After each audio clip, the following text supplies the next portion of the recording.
Hi there and welcome. You're about to watch a Lakehead International live webinar. It is a great way to explore what Lakehead University is all about. In this session, you'll hear insights and stories from Lakehead professors, staff, and current students. While watching, if you have any questions, feel free to drop them in the comment section below.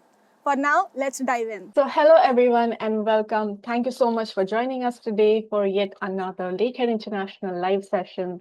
My name is Hardika Narayankar and I'm the part of international team at Lakehead University based in the Thunder Bay campus. So I'm really excited I'm really excited to be joined today by a lovely set of guests that we have today. So we have Asia, Mr. Sukhjeet, Ms. Chintu, and Joshua. I will let you all introduce yourselves and then we'll go from there. I guess I'll start. My name is Asia Schultz. I work out of the Office of Graduate Studies at Lakehead, and I am the international clerk. So my job primarily focuses on assisting students from the initial phase of being interested in applying to grad studies for Lakehead all the way through the admission process and beyond. Thank you, Asians. Hello, everyone. My name is Sukhjeet Singh. I'm one of the international student advisors here at Lakehead University Thunder Bay campus. I'm an RCIC, which stands for Regulated Canadian Immigration Consultant.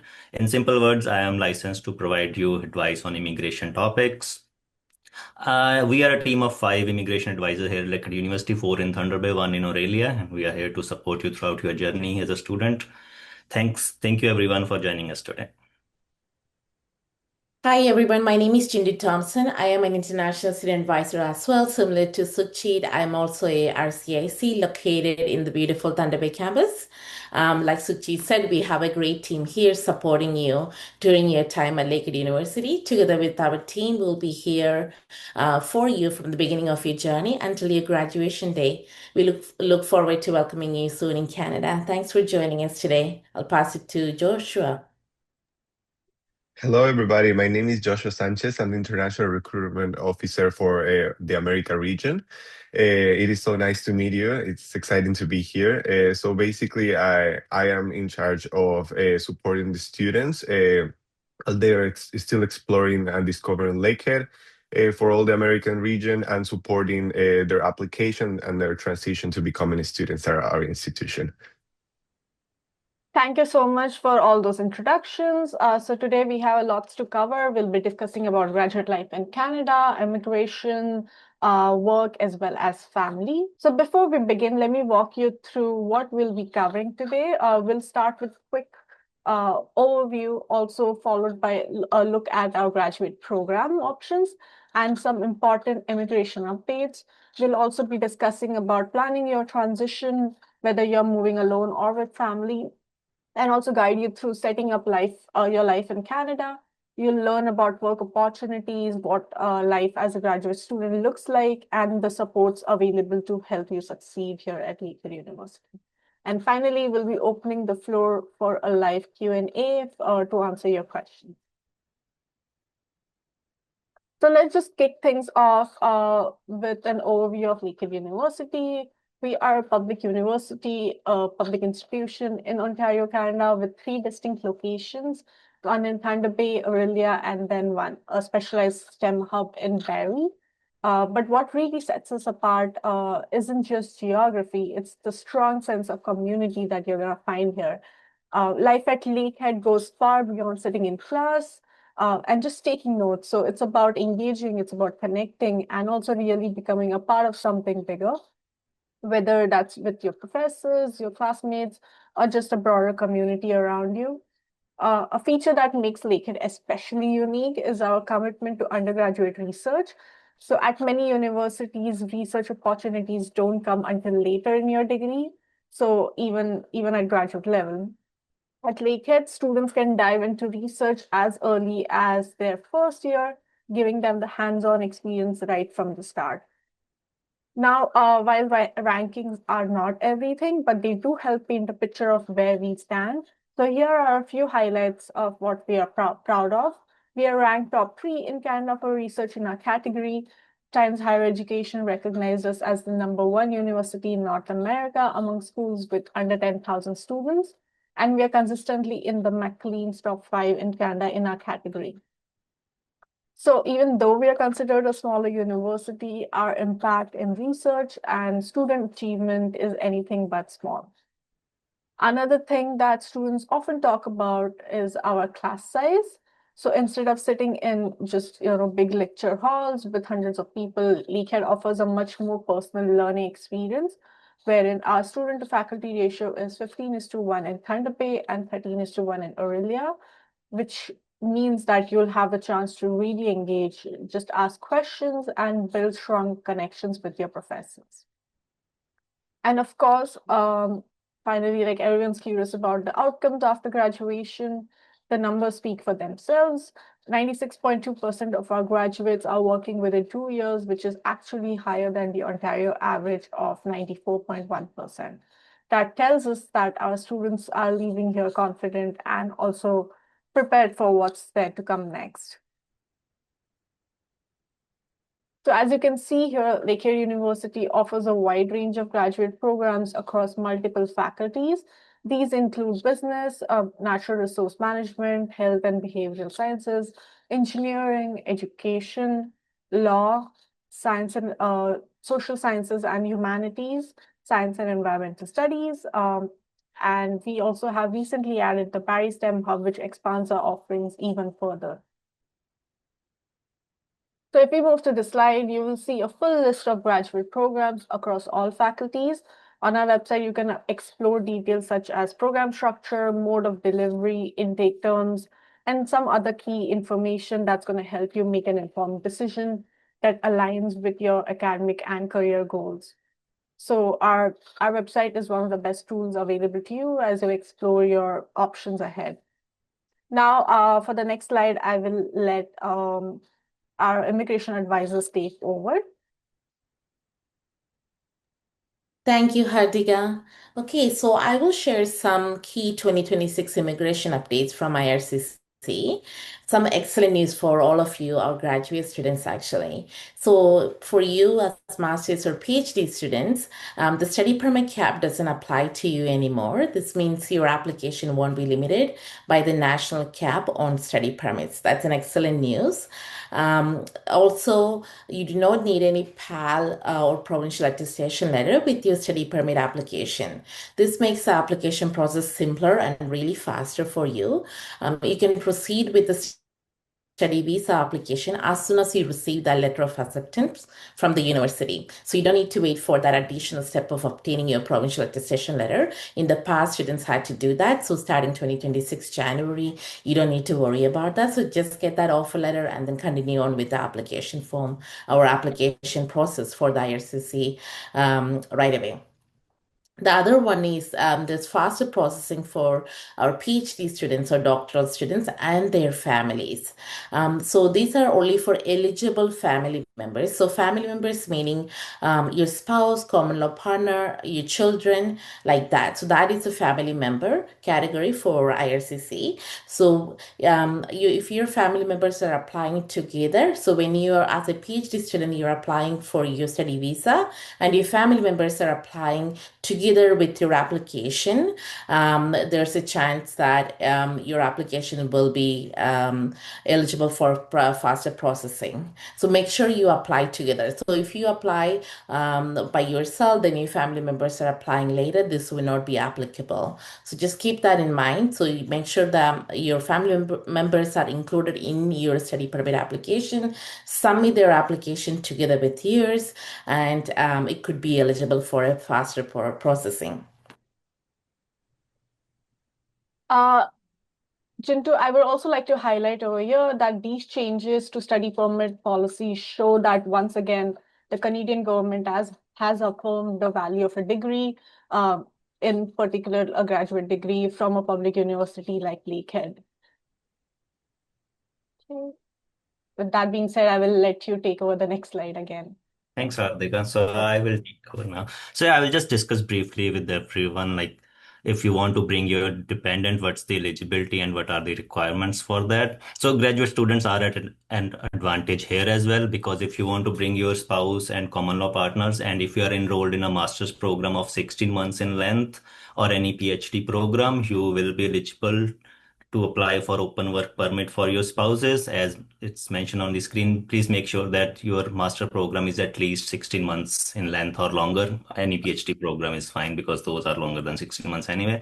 And if you have children, you can bring them with you as well. You can either apply for a visitor visa for them or a study permit. But if they plan to go to primary or secondary school, we highly recommend that you apply for a study permit for them. You can include your family members in your original application, or you can invite them once you are here.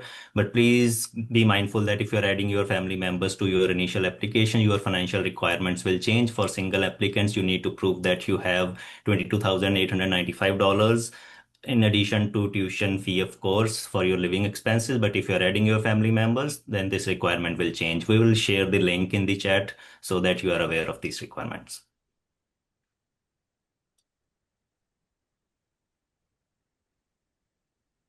Next slide, please. Thanks, Hardika. So what are spousal open work permits? So these are technically open work permit, which will let your spouse to work for any employer across Canada. As I just mentioned, master students who are enrolled in 16 months or longer programs can apply for spousal open work permit for their spouses, and any if they are enrolled in any PhD program, they can also apply. So, but yeah, please be mindful that these rules can change anytime. So if you are not sure and if you have any questions, feel free to ask them those questions in this session, or you are always welcome to send us an email to get the most up-to-date information. I think that's it from me now. Yeah, over to you, Joshua. Thank you. Thank you for all of this important information. These are really exciting new updates for the graduate students.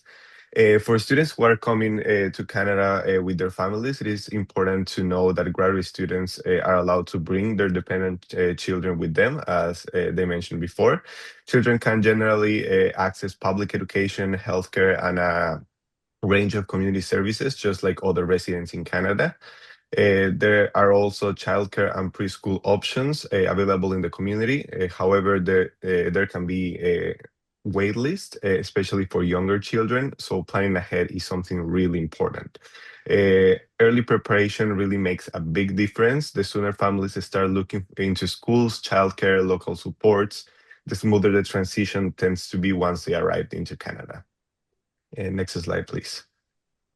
For families coming to Canada with school-age children, there are very good options available through the public school system in Ontario. Children from junior kindergarten all the way to grade 12 are eligible to attend public elementary and secondary schools.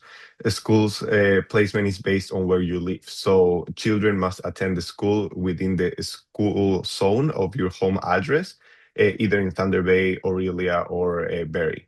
In all of these three locations, families can choose between public school boards and Catholic school boards. Many of schools also offer English language support programs, such as ESL, to help students who are still developing these English skills. For families who want to prepare ahead of time, I strongly recommend checking out the resources that are there on the screen, like move to nwontario.ca and thunderbay.org. These sites provide very helpful information about moving to Northwestern Ontario, schooling options, and settling into our communities. Next slide, please. For families with younger children, there are several preschool and daycare options available across all of our Lakehead locations, including licensed daycare centers, home-based childcare, and preschools. That said, it is important to be aware that demand for childcare is very high here in Ontario, particularly for children under 18 months. Because of this, wait lists are very common. Most municipalities use often a centralized childcare waitlist system, which allows families to apply to multiple childcare centers at the same time. So we strongly encourage families to join this waitlist as soon as possible, even before arriving to Canada, to have all of these planning sorted out. Communities such as Thunder Bay, Aurelia, and Berry are actively working to expand these childcare opportunities. While this may be one of the most challenging aspects of settling in Canada, families who do plan ahead are often able to secure this childcare within a reasonable time frame. Next slide, please. Yes, for families coming to Thunder Bay, I want to highlight a few important childcare supports that may be really helpful.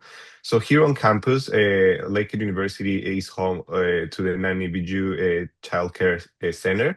One key aspect is that Nana Bijou gives preferential consideration to children of Lakehead students, staff, faculty. While the waitlist can be lengthy as well, many student families find it beneficial to connect with them as early as possible.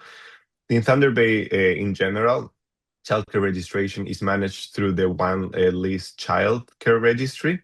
This centralized system allows these families to register their child into multiple licensed childcare centers at once. So I strongly recommend completing the application in One List as soon as you are able to.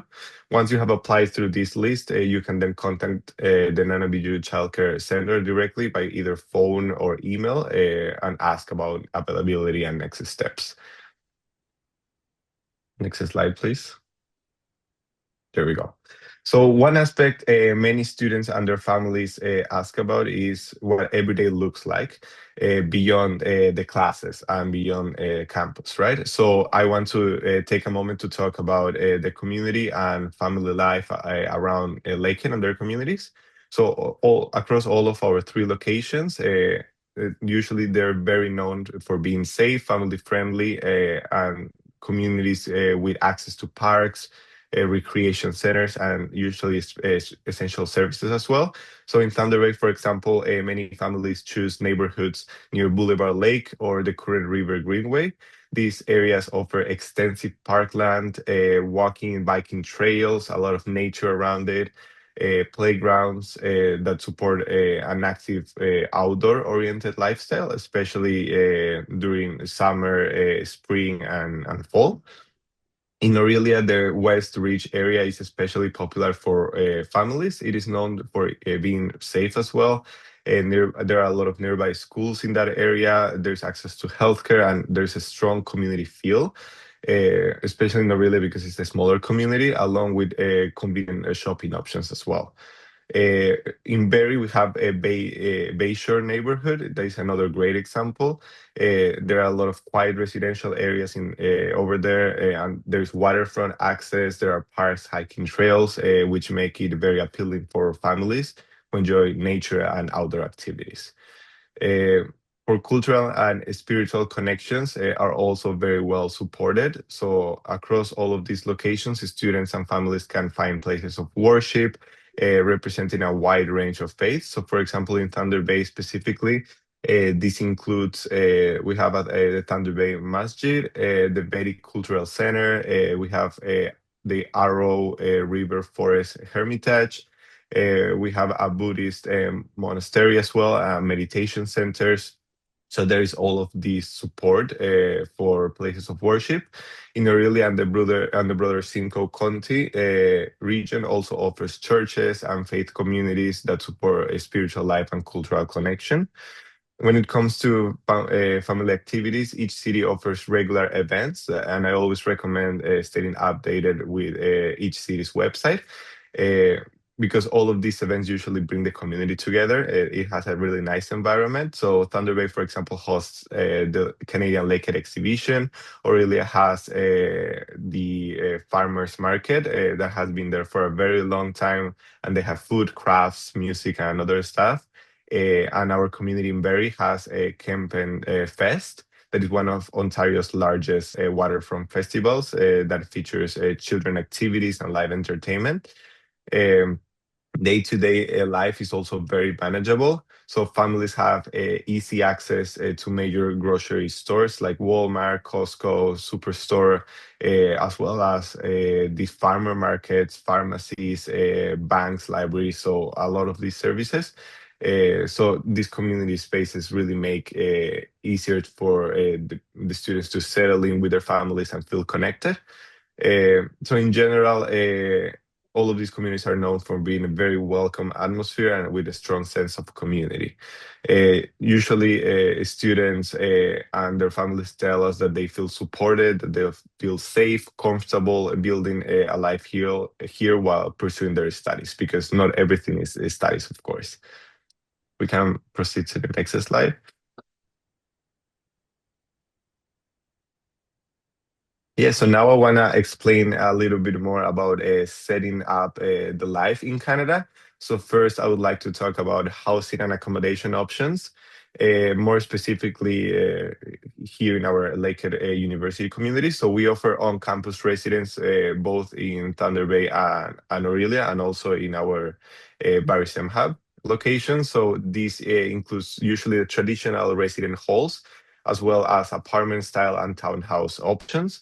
So on-campus housing is designed to support the academic success while helping students to build these connections from day one, especially for those who are new to Canada or university and they want to make more friends. So for students who usually prefer a little bit more of independence or who are arriving with family members or dependents, we also have off-campus housing options, and it's actually a required option, especially for families. Lakehead provides a dedicated off-campus housing resource that connects students with local landlords. So these local landlords usually have their postings in this website and includes tools, guidance to help them make the house search more informed. So it is very important to note that students arriving with family members or dependents must secure off-campus accommodation, as on-campus residences are not really designed for family housing. Housing near the university is in high demand, especially if you're planning to start in September. So I recommend planning early, as it can definitely improve your chances of finding a suitable accommodation. Um, for students studying at our Barrie STEM Hub, we also have a specific housing option through our partnership with Gregorian Green Student Residence. So this provides a really student-friendly living and convenient access to the Barrie STEM Hub campus. For if you want more details, photos, timelines, like all the links to the resources, I encourage you to visit that link that is at the bottom of the slide, and I think it was shared in the chat as well. Next slide, please. Yeah, so choosing to live on campus is definitely one of the most popular options here at Lakehead. So think it as your home away from home, because there is a lot of benefits living on campus. So I'll highlight some of them. So first, it is incredibly convenient. So you are close to the classes, to libraries, to all of campus services. So being able to walk just a few minutes to class without worrying about transportation, about weather, makes a really big difference in the day-to-day experience and helps you stay focused on your studies. So living on campus also gives you the opportunity to build these lifelong connections. So you are surrounded with other students that have access to a wide range of social activities, events, leadership, events as well, and even on-campus job opportunities that helps you grow both personally and professionally.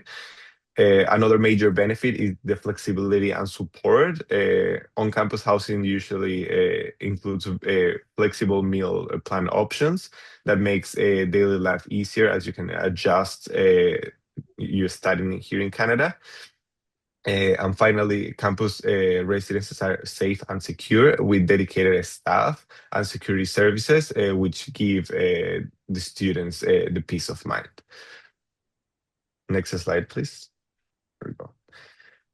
So now I'm going to talk a little bit more about healthcare. So healthcare coverage and student wellness are also a very important consideration when studying here in Canada and at Lakehead. And students are very well supported in this area. So Lakehead offers the student health and wellness services. So these services you can access with the services to counseling, medical care, wellness programs that are designed to support your physical, mental, and emotional well-being throughout your studies. The goal is to make sure you're healthy, supported, and able to focus in your academic success. For international students, there is the University Health Insurance Plan, or as we call it, the UHIP. So this is a mandatory health insurance plan for international students in Ontario. As soon as you register as a full-time student, you're automatically enrolled. This plan covers essential medical services such as doctor visits and hospital care, and functions very similarly to the public health care coverage for Ontario residents. In addition to the UHIP, international students are also covered by the LUSU Health and Dental Plan. So this is offered by our Lakehead University Student Union. So this plan provides extended coverage, including dental care, vision care, prescription, and other health-related services. You do have to note that graduate students, you have to opt in into this insurance. So together with UHIP and the LUSU plan, it offers a very comprehensive health coverage while you're studying here at Lakehead. Next slide, please. So I'd like to clarify quickly a little bit what's covered under UHIP, so you have an idea. So basically, UHIP covers a basic and essential medical services. So this includes a visit to a doctor or a nurse practitioner, ambulance services, hospital and clinic visits, as well as laboratory test and diagnostic services when they're medically necessary. However, it does not cover prescription medication, eye exams, or dental care. So this is why we have the other health care insurance, the other health care plan that you can opt in. So they complement each other, right? So if you plan to come to Canada with your spouse or dependent children, it is important to know that they will also need a health insurance while living here in Ontario. There we go. Dependents are not automatically enrolled in UHIP in the basic health insurance plan, so students must opt in to them separately. To add a spouse or dependent child to your UHIP coverage, you'll need to submit a complete UHIP dependent application form, along with a copy of each dependent's passport showing their date of entry to Canada. These documents should be sent directly to uhip@lakeheadu.ca. That is the email you're seeing on the screen right now. So once enrolled, your dependents will have access to all of these basic healthcare coverage that is provided under UHIP. For more information, I recommend you visit uhip.ca. That there is more information over there. You can reach out to that same email that is on the screen. Thank you, Joshua, for that. So I will be taking over the next few slides, talking about the employment in Canada. So as an international student enrolled in a post-secondary academic program, you are eligible to work while studying for up to 24 hours per week. That's going to allow you to gain valuable Canadian experience and also support your living expenses. After graduation, Lakehead's degree programs are eligible to be considered for the post-graduation work permit for up to 3 years, giving you the opportunity to also build your career in Canada and also potentially explore any kind of long-term pathways.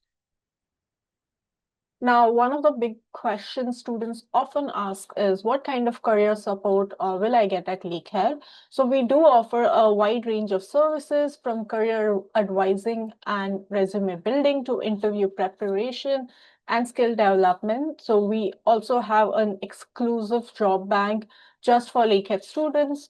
So beyond that, we actively connect you with employers. We host a lot of employment fairs right on campus, where you can meet regional and national organizations who are looking to hire students and also graduates. Currently, the minimum wage in Ontario is $17.60. Students working part-time during the semester can earn some extra income to help cover expenses while gaining Canadian work experience. Now, let's talk a bit about cooperative education. Co-op is a form of work integrated learning that allows you to gain hands-on experience as part of your degree. For some programs, co-op is a mandatory requirement, but if co-op is listed on your letter of acceptance, the LOA, it is strongly recommended that you include it in your study permit application.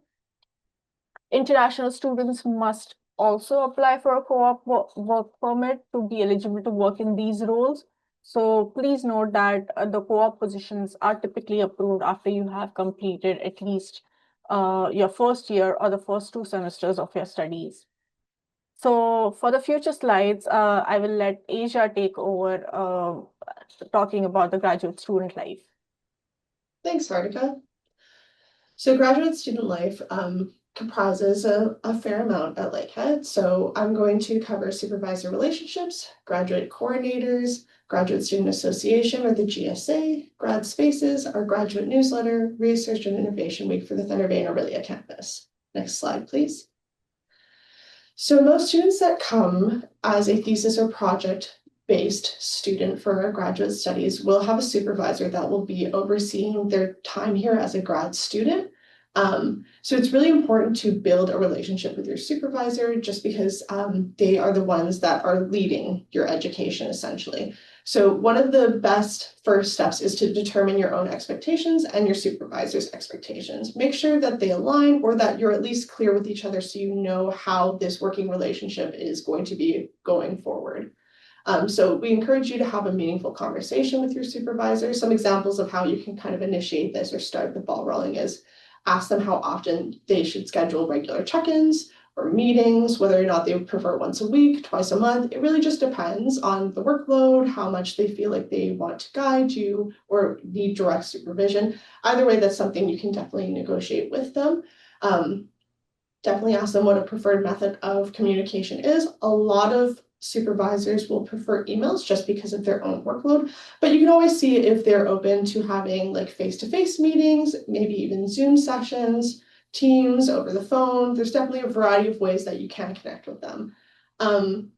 Again, establishing expectations regarding attendance is a good idea, whether that be in the office or the lab or on campus. Definitely determining those boundaries or expectations will be important to you as a student, just so you know that you're fulfilling what you need to do and it's not kind of going haywire. What time period is reasonable for me to expect you to get back to me? Email, feedback on writing, edits, on drafts, etc. Again, some supervisors have very large workloads, so they aren't necessarily going to be as available as you might think, but if you establish early on what the expectation is for feedback or communication in that regard, it will help you have a better understanding of what is an acceptable timeline. And then we do encourage you to plan effective meetings. So before you go in to meet with them, maybe having an idea of what you want to do will better help you and serve you in terms of getting the best out of your communication with your supervisor. So you can always check in with them for what you've done in the last meeting, any questions or issues you might have, additional feedback, next steps that you might want to take, and expectations for what you should be completing by your next meeting. Next slide, please. So some grad students, course-based in particular, aren't necessarily going to have supervisors. So your graduate coordinator is a great resource for you in lieu of that. Definitely, if you have a supervisor, your grad coordinator is still a very important point of contact. It's just that your supervisor is going to be more of the lead hand in terms of your education. So our grad coordinators, it's really important that you get to know who they are because they are your academic advisor. So they help guide you during your time as a graduate student. We do encourage students to connect with their graduate coordinators early on, even during the admission process, just because they can provide far more clarification on particular program questions, as well as offer way more guidance in terms of course registration, required courses, and other like forms of support in terms of whether or not you're fulfilling academic expectations, what those academic expectations are. So they're definitely very important. You can always check out our webpage for more information on our current graduate coordinators. If you have any questions, maybe you're having a hard time finding out how to contact them, or you're just really not sure who it is you should be looking for, you can always reach out to us at the Graduate Studies Office, even just our email at gstudent@lakeheadu.ca, and we can definitely provide you that information at that time. So next slide. So the Lakehead University Graduate Students Association is a student-run executive. So it's comprised of both Orillia and Thunder Bay graduate students. The GSA runs events for grad students as well as provides a variety of services and supports. They are a student-focused organization that is concerned with promoting the interests and well-being of its members. So definitely we encourage people to reach out to the GSA with the email provided just to establish contact. They are a great resource for students. It's kind of like a student club, but a student club specifically for graduate students. So they will keep you apprised of a bunch of events that they're running for grad students in particular. If you have any questions or concerns, they're also a great kind of point of contact to get that kind of support. Additionally, any student that is a GA at Lakehead is part of the Canadian Union of Public Employees, or a QP member. So you are protected under that union as an employee. And so an area of particular interest for graduate students is the QP Professional Development Bursary. So each year, a minimum of 15 personal development bursaries, each valued at up to $500, are awarded to assist members of the QP union or the local QP union, presenting and speaking at conferences and events outside of Thunder Bay.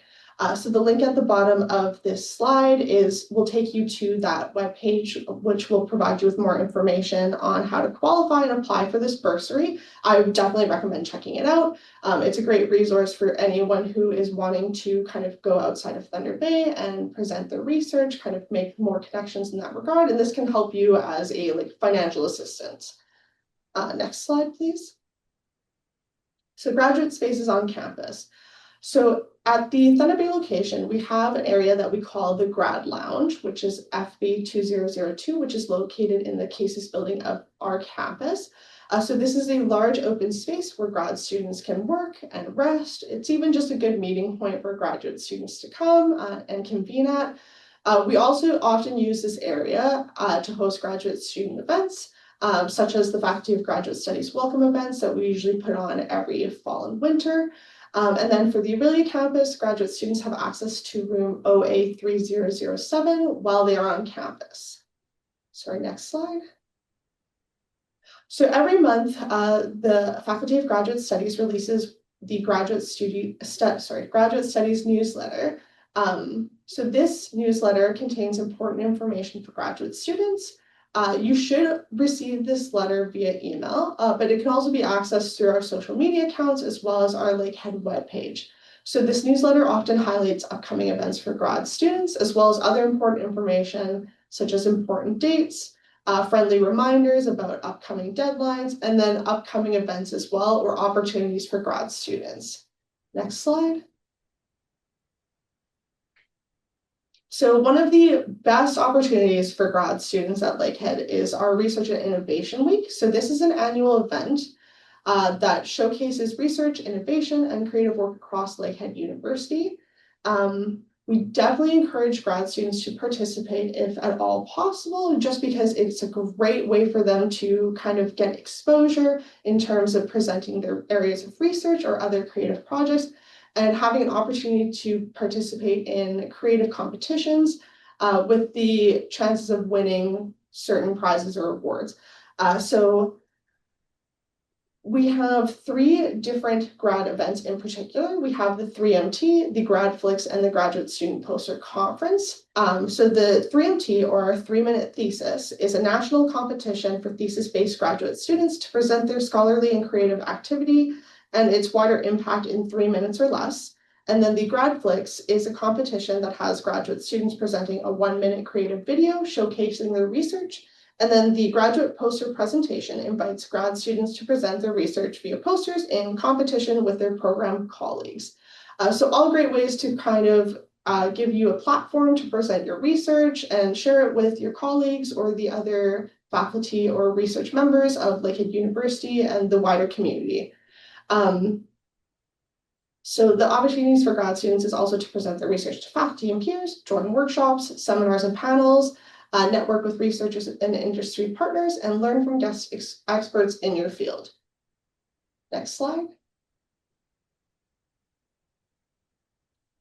So Lakehead supports. Lakehead has a wide variety of supports available to grad students over a range of different areas of support. So in terms of academic supports, we offer academic advising through Lakehead, academic skills workshops and resources, peer-assisted learning, math and writing coaching, course planning and registration, student accessibility services, and our library.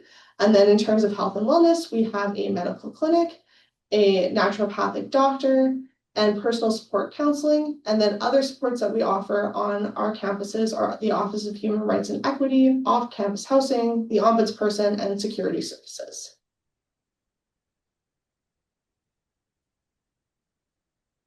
Thank you, Asia, for that. So I'll be taking over the few of the next slides, talking about budgeting for university and also managing your finances. So let's just get started with that.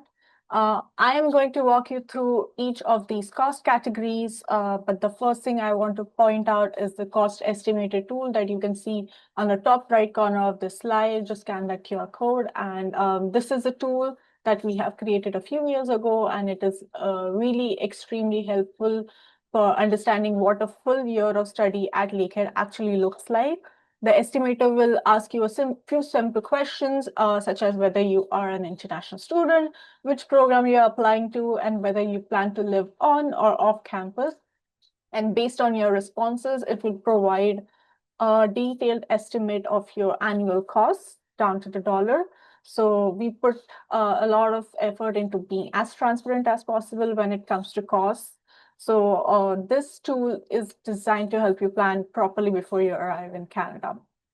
So starting with the tuition, costs do vary by program. So one important thing to note is that this grid reflects a full 12 months of study. So graduate students at Lakehead study continuously throughout the academic year, meaning you will be enrolled across 3 terms, which is September to December, January to April, and May to August. So this is not a per semester cost. It represents the whole academic year. Now, for most graduate programs, tuition ranges from approximately 23,000 to 33,000 Canadian dollars per year. For many arts and science programs, the most common tuition is around 23,000. But the main exception is the MBA program, which is a 12 to 16-month program with a total cost of approximately 44,000 Canadian dollars. So outside of that program, the general tuition range remains between 23,000 to 33,000. Now, in addition to tuition, students also charge ancillary fees. These cover access to services such as public transport through your bus pass, campus gym facilities, student health and wellness services, and printing services. So these are standard student fees that support your access to campus resources. Now, next, textbooks cost vary depending on your program and also the course selection. Many students choose digital textbooks or secondhand options, which helps them reduce costs. So as a general estimate, budgeting between 1,000 to 2,000 Canadian dollars per year should more than cover textbook expenses. Now talking about the on-campus living with a meal plan included, meaning both your room and meals cost range from approximately 16,500 to 20,000 Canadian dollars for the full year. This is based on a 12-month period. But if you choose on-campus accommodation with room only, so costs range from about 11,900 to 12,600 Canadian dollars per year. That works out to roughly 1,000 Canadian dollars per month for a private bedroom in a shared on-campus residence. Now, all international students studying in Canada are enrolled in the University Health Insurance Plan to ensure you have appropriate medical coverage while you're here, as mentioned by Joshua earlier. So this cost is approximately 800 Canadian dollars per year. We have also included an estimate for personal expenses in the cost estimator tool. So this covers items such as clothing, entertainment, and other day-to-day costs, and is estimated at approximately 2,250 Canadian dollars annually. So I strongly encourage you to use the cost estimator tool to get a personalized and also realistic estimate of your yearly expenses. And with that, I will go on to the next slide, talking about the budget planner. So the budget planner from the Financial Consumer Agency of Canada is a really helpful tool designed to personalize your budget based on your needs as well as your spending habits. It makes financial planning easier by offering practical tips and also guidelines and alerts you to keep you on track. So this is directly from the Government of Canada website. So in case you want to just go ahead and try this tool out, you can do that as well. You can view charts and compare your expenses with average Canadian to better understand your financial position. Plus, it also provides next steps with useful suggestions and links to help you make more informed financial decisions while you're studying here in Canada.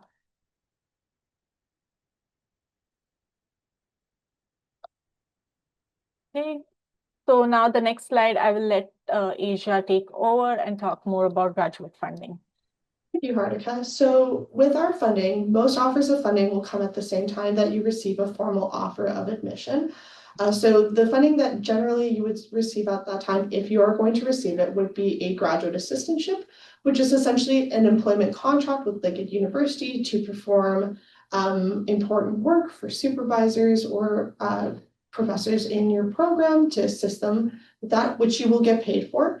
And then we also have the faculty research scholarships, which are thesis research students that are eligible for grants, which are awarded through the academic department. So again, usually if you are going to receive any kind of funding to this capacity, it will come at the same time that you receive your formal offer of admission. We do also offer other funding opportunities for graduate students through our funding database, which you can just access through your My Awards portal. Generally, when you do that avenue, when you sign into My Awards, it will get you to fill out just a general application form, and then it will try to best match you with scholarships that they believe you're applicable for. You can always check out our funding page on our graduate website, which will provide more information on funding opportunities. Or you can always reach out to us at G Student, and then we can direct you to one of our funding officers at that time. Okay, so now we'll be moving into our live Q&A session. So please send in your questions through the chat, and we'll do our best to answer them with the team. Hi, I see a question that I can probably answer live. So this question is asking, what courses request co-op? And to my understanding, one of the only programs that I am aware of that requires co-op kind of from the beginning of the student's journey is our Master of Natural Resource Management department. That program has a co-op for the forestry department. But again, if anything like that is required during the admission process, it will kind of be communicated to you in your offer of admission. If you're ever uncertain, you can always reach out to us at gstudent@lakeheadu.ca, and we can advise you better at that time. But in general, some students choose to pursue co-ops in addition to the program of study that they're doing, which would be a different process. Okay, I see another question asking about doing a PhD and whether scholarships are available. Yes, we do have funding opportunities. Again, if you refer to our funding webpage, you'll be able to see what funding is available. And also in terms of funding in general, anyone who applies to Lakehead is automatically considered for funding at the time of their application. So again, if the admitting committee or the awarding department determines that your application, they feel like you are deserving of funding, they will award that at the time of your offer. But it does vary from department to department and program to program, just based on what funding opportunities they have available to distribute to students. I see another question that's asking when admissions will be out for fall 2026. Unfortunately, we don't have any set timeline in which admissions decisions are made. So we can understand that this is frustrating for students that are trying to get a quick turnaround on their admission so they can proceed with their study permit process. And we do apologize for the delay that this may cause. But because our admission process is a multifaceted, multi-stage process with multiple parties involved, each having their own unique timeline, we just can't give a good estimation of when exactly students will receive an offer of admission. So we do encourage you to continue monitoring your portal for updates on your application status, and we do try to process our applications and admissions as quickly as possible. Some good information there, Asia. Thank you for that. There's a question about what is the package available for countries that their visa processing times are extra long.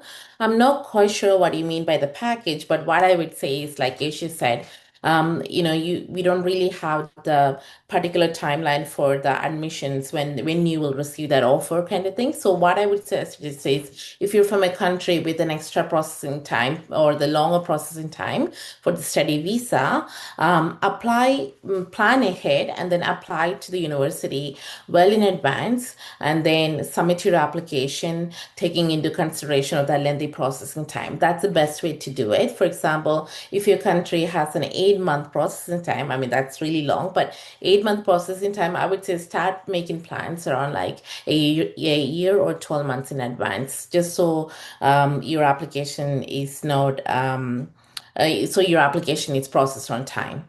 That's all I can suggest, unless you have a particular question. I'm not quite sure about the package. So this is all I can suggest at this time. Thank you, Jintu, Asia, for answering those questions. We'll just wait a few more minutes before we try to wrap up our session. If there are any more questions, please send it in the Q&A box, and our team will be able to help you. I can see another question has come in about the application. So kind of like we mentioned before, unfortunately, there's just no set timeline in which admissions decisions are made. So again, we can understand the frustration that students might have in regards to the turnaround in order to start that application process for their study permits. Unfortunately, it is largely a matter of waiting. So if you've already made your application and you're just waiting to receive that offer of admission to start that process, we just encourage you to be patient. Okay. Thank you so much, Asia, for answering that question. So I'll just move forward since there are no more active open questions.